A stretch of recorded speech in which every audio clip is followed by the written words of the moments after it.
Okay, सो जो poem अभी हम करने वाले हैं इसका नाम है द सॉलिटरी रीपर। और ये पोएम रोमांटिक पीरियड के बहुत ही famous poet, first generation poet William Wordsworth ने लिखा है ना। विलियम वर्ड्सवर्थ फेमस है अपने जो इन्होंने कलेक्शन दिया था एस टी कॉलेज के साथ मिलकर, लिरिकल बैलेट्स 1798 में, उसके लिए भी ये बहुत फेमस है ना। अगर हम पोएम की बात करें तो देखिए जो विलियम वर्ड्सवर्थ है, इनकी बहन डोरोथी वर्ड्सवर्थ के साथ ये स्कॉटलैंड घूमने गए थे ना 1803 में, और वहीं पे उनको ये एक्सपीरियंस हुआ जिसके ऊपर उन्होंने ये पोएम लिख डाला है ना। उन्होंने एक रीपर को देखा है ना, एक पर्सन है, वो गाना गा रही है और वो रीप कर रही है ना, अपना जो फसल है वो काट रही है, वही देखा और उन्हें जो गाना है वो इतना पसंद आया। इवन दो वो उन्हें कंटेंट समझ में नहीं आया, उन्हें ये नहीं पता कि गाने में क्या बोला गया है, क्या एग्जैक्टली गाना है, किस बारे में है, ये उन्हें नहीं पता। बट उन्हें ये पता है कि गाना जो है कितना उनके लिए कितना छाप छोड़ के गया ना, उन्हें कितना टच किया उस गाने ने। अगर हम पोएम की बात करें तो पोएम 1807 में पब्लिश हुआ था और आयम्बिक टेट्रामीटर एंड आयम्बिक ट्राईमीटर हमें देखने को मिलता है। ओके, चलते हैं। ये इनके स्कॉटलैंड के विजिट के ऊपर है ना, स्कॉटलैंड में ये घूमने गए थे। अगर हम पोएम की फॉर्म की बात करें तो 8 लाइन स्टैंजा हमें देखने को मिलेंगे। There are 4 8 line stanza, total मिला के 32 इसमें लाइन्स है। ओके, स्टार्ट करते हैं। बिहोल्ड हर है ना, बिहोल्ड मतलब देखना, देखिए उनको, देखिए उस लड़की को है ना। सिंगल इन द फील्ड, वो अकेली है फील्ड के ऊपर है ना, मैदान के ऊपर वो अकेली है। यॉन, देखिए यॉन का मतलब होता है दैट है ना, दैट दिस दैट वाला दैट है ना, दैट सॉलिटरी हाईलैंड लैस। देखिए लैस स्कॉटिश में लैस का मतलब होता है कि यंग वुमन है ना, एक गर्ल या फिर यंग वुमन। तो देखिए उस सॉलिटरी ना, अकेली स्कॉटिश लड़की को जो, हाँ है ना, उस लड़की को देखिए ना। What is she doing, she is reaping है ना, रीपिंग मतलब काटना, अपना फसल काटना है ना। And singing by her self, तो वो फसल काट रही है और वो गाना गा रही है अपने आप से है ना, अपने, वो अकेली है वहाँ पे और वो फसल काट रही है और गाना गा रही है ना। स्टॉप हियर और जेंटली पास, वो कहते हैं कि जो भी लोग जिस पर्सन को ये बोल रहे हैं ना, एक्चुअली कोई पर्सन वहाँ पे है नहीं, ये एक एडवाइस है, जो भी वहाँ से आसपास जा रहा है उसे बोला गया है कि या तो आप ये रुकिए, यहीं पे रुक के ये गाना सुनिए, इतना मधुर गाना है, या फिर आप यहाँ से चले जाइए ना, पास, जेंटली पास हो जाइए, डिस्टर्ब ना कीजिए। Alone she cuts and binds the green, वो अकेली ही वो जो लाइक जो ग्रेन है ना, जो फसल है उसे वो काटती है। एंड बाइंड्स द ग्रेन, और जो ग्रेन है उसे वो इकट्ठा करती है ना। एंड सिंग्स अ मेलनकली स्ट्रीन, देखिए यहाँ पे पोएट को ये तो नहीं पता कि वो क्या गा रही है, बट उन्हें ऐसा लगता है कि जो गाना है वो पक्का कोई सैड सॉन्ग होगा है ना, मेलनकोली से भरा होगा ना, मेलनकोली मतलब सैड। तो वो एक सैड सा कोई स्ट्रेन गा रही है। स्ट्रेन का मतलब होता है प्रेशर देना, तो एक तरह से आप बोल सकते हैं कि एक सैड प्रेशर है, एक सैड गाना है ना। Oh listen the for the vale profound is overflowing with the sound है ना। तो वो कह रही कि वो सुनो, क्योंकि पूरा का पूरा जो वैली है ना, वेल का मतलब होता है वैली है ना, पूरा का पूरा जो वैली है वो ओवरफ्लो कर रहा है इस साउंड के साथ है ना। तो ये जो साउंड है ये इतना मधुर है, ये गाना इतना मधुर है कि पूरे वैली में ये स्प्रेड हो गया है, पूरे वैली में ये बहुत ही अच्छा बहुत ही अच्छा फीलिंग प्रोवाइड कर रहा है ना। प्रोफाउंड का मतलब होता है बहुत ही ऑ इंस्पायरिंग है ना, जिसका छाप छूट जाए मन के अंदर। नेक्स्ट जो स्टैंजा है वो है नो नाइटिंगेल डिड एवर चॉन्ट। देखिए जो ये स्टैंजा है, इस स्टैंजा के अंदर ये कंपैरिजन करने वाले हैं ना, कंपेयर करने वाले हैं इस सॉन्ग को है ना, इस लड़की के सॉन्ग को, सॉलिटरी रीपर के सॉन्ग को नाइटिंगेल के सॉन्ग के साथ, और नेक्स्ट है कुकू के साथ है ना, कुकू बर्ड जो है उसके सॉन्ग के साथ ये कंपेयर करने वाले हैं। सो वो बोलते हैं नो नाइटिंगेल डिड एवर चॉन्ट। चॉन्ट जो है ये सिंग मतलब एक तरह से गाने को ही बोलते हैं ना, कि आप लाइक जो वर्ब है गाना है ना, चैंट करना, जैसे हम बोलते हैं ना हम भगवान का नाम चैंट कर रहे हैं, उसी का ये फॉर्म है चॉन्ट है ना। सो कभी ऐसा नहीं हुआ, no nightingale did ever chant या chaunt more welcome notes to weary bands of travellers in some shady haunt among Arabian sands. तो वो कहते हैं कि कोई नाइटिंगेल ऐसे नहीं है, कभी किसी नाइटिंगेल ने इतना मधुर गाना, इतना वेलकमिंग नोट कि आइए आप है ना। देखिए travellers in some shady haunt मतलब ऐसे ट्रैवलर्स जो अरेबिया के सैंड में है ना, अमंग अरेबियन सैंड।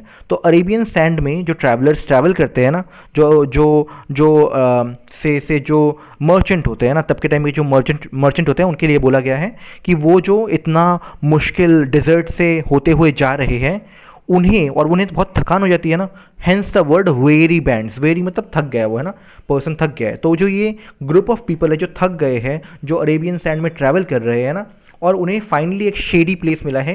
एक शेडी हॉन्ट का मतलब एक ओएसिस समझ लीजिए, है ना, जहाँ पे थोड़ा सा शेड हो, जहाँ पे वो थोड़ी देर बैठ सके, है ना, आराम कर सके, वहाँ की बात चल रही है। और वहाँ पे भी जो नाइटिंगेल की पंछी है, नाइटिंगेल पंछी है, उन्होंने भी कभी इन इन लोगों को इतना मधुर गाना, इतना मधुर वेलकमिंग गाना कि आप यहाँ पे आइए, ऐसा इन्होंने जो नाइटिंगेल है इसने भी कभी प्रोवाइड नहीं किया, है ना। मैं दोबारा से एक बार ट्राई करता हूँ ना। बोल ये रहे हैं कि इमेजिन कीजिए कि आप एक ट्रैवलर हैं और आप ट्रैवल कर रहे हैं। अचानक से आप बहुत थके हुए हो, आपको एक ओएसिस दिखा, आप पहुँच के बैठते हो, तो वहाँ पे जो नाइटिंगेल का गाना है या कोई भी पंछी है वो गाना गा रहा है, वो भी आपको मधुर लगता है ना, because finally you are resting, finally you are at peace, है ना। अब तक तो आप स्ट्रगल कर रहे थे। तो ये बोलने का तात्पर्य है कि कोई कोई ऐसा नाइटिंगेल का गाना ऐसा नहीं है जो इतना मधुर है कंपेयर टू इस लड़की का, है ना। आगे चलते हैं। A voice so thrilling never was heard in springtime from the cuckoo bird, breaking the silence of the seas among the farthest Hebrides, है ना। तो क्या कहते हैं कि कुकू बर्ड का जो गाना होता है ना, स्प्रिंग टाइम में, स्प्रिंग के सीजन में जो कुकू बर्ड का सॉन्ग होता है, वो भी इतना थ्रिलिंग नहीं होता, वो भी इतना एक्साइटिंग नहीं होता, है ना, जितना कि इस लड़की का है। और ये जो गाना है, इस लड़की का जो ये गाना है, breaking the silence of the sea, जो समुद्र का बिल्कुल शांतपन है ना, शांत मतलब कोई आवाज़ नहीं होता है ना समुद्र के पास, उसको वो तोड़ रही है ना। ये गाना समुद्र के जो शांत समुद्र है उसके ऊपर से हमें सुनाई दे रहा है ना, वो उस साइलेंस को भी तोड़ दे रहा है, इतना मधुर है ये गाना। Among the farthest Hebrides. देखिए हिब्रिडीज क्या होता है, जो स्कॉटलैंड के आर्कीपेलागो है, या फिर आप कह सकते हैं आइलैंड्स है ना। तो वहाँ पे भी ये जो गाना है ये सुनाई दे रहा है ना, दूर दूर तक ये गाना जो है वो स्प्रेड कर गया है और सब जगह यही गाना सुनाई दे रहा है ना, इतना अच्छा है। नेक्स्ट 8 लाइन्स पे चलते हैं। Will no one tell me what she sings, क्या कोई मुझे बताएगा नहीं कि ये लड़की किस बारे में गाना गा रही है। मुझे गाना सुनाई दे रहा है, ये बहुत ही मधुर है, ऑ इंस्पायरिंग है, मन को छूने वाला है, बट मुझे अब तक ये नहीं पता कि ये गाना असली में है किस बारे में, क्या गा रही है। तो ही सेइंग कि क्या कोई मुझे नहीं बताएगा कि ये गाना किस बारे में है। Perhaps the plaintiff numbers flow for old unhappy far of things and battles long ago. तो वो कह रहे हैं, वो वर्ड्सवर्थ कहते हैं कि शायद से, परहैप्स, ये जो प्लेंटिव नंबर्स है ना, प्लेंटिव नंबर्स फ्लो, देखिए प्लेंटिव का मतलब भी होता है सैड, है ना, सैडनेस। तो ये जो सैड गाना वो गा रही है, मे बी ये किसके लिए है, may be for old unhappy far of things and battles long ago, कि पुराने जो बैटल्स है ना, जो फॉर एग्जाम्पल होमर ने इलियाद के ऊपर लिखा है ना, तो ऐसे जो पुराने बैटल्स हुए, मे बी वो उस बारे में गाना गा रही है, इसलिए इतना सैड है ना। या फिर old unhappy far of things, है ना, तो मतलब कोई रिग्रेट है, कोई पास्ट का कोई इवेंट है जो अब बहुत दर्ददायक है ना, वो उस बारे में सोच रही है और उस बारे में वो गाना लिख रही है ना, पास्ट के बैटल्स या फिर मेमोरीज को लेकर। और is it some more humbly familiar matter of today, some natural sorrow, loss or pain that has been and may be again। या फिर हो सकता है कि जो गाने का टॉपिक है, जो गाने का थीम है, वो बहुत हम्बल ओरिजिन का है ना, वो इतना पास्ट का कोई वॉर के बारे में नहीं है, वो बस इनके like normal day to day life का हिस्सा है ना, मोर हम्बल उसका ओरिजिन है ना।